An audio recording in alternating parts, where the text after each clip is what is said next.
గాంధారి వాగులో కొట్టుకుపోతున్న ఓ మహిళను ఎస్ఐ కాపాడారు. వివరాల్లోకి వెళ్తే, గాంధారి మండలంలో వంతెన పక్కనే వద్ద ఇండియన్ ఆయిల్ పెట్రోల్ బంక్ సమీపంలో ఉన్నటువంటి ఇంట్లోకి గురువారం ఉదయం అకస్మాత్తుగా వరద నీరు వచ్చింది. దీంతో బయటకు వచ్చిన మహిళ వరదలో కొట్టుకుపోయింది. వెంటనే ఆమె కేకలు వేయగా అక్కడే విధుల్లో ఉన్న ఎస్ఐ ఆంజనేయులు తన నడుముకు తాడు కట్టుకొని నీళ్లలోకి దూకారు. వరదలో కొట్టుకుపోతున్న మహిళతో మరో వ్యక్తిని స్థానికుల సాయంతో కాపాడారు. దీంతో వారిద్దరూ సురక్షితంగా బయటపడ్డారు. ఎస్ఐ సాహసం చేసి ఇద్దరిని కాపాడడంతో స్థానికులు ఆయనను అభినందించారు.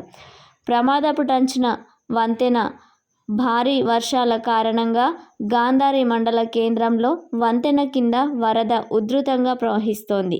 వంతెనను తాకుతూ వరద వెళ్తోంది. వరద ఇలాగే ప్రవహిస్తే వంతెన ప్రమాదానికి గురి కావచ్చని స్థానికులు ఆందోళన వ్యక్తం చేస్తున్నారు.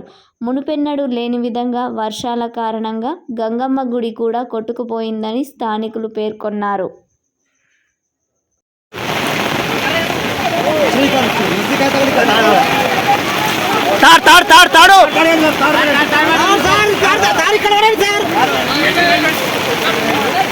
కృష్ణ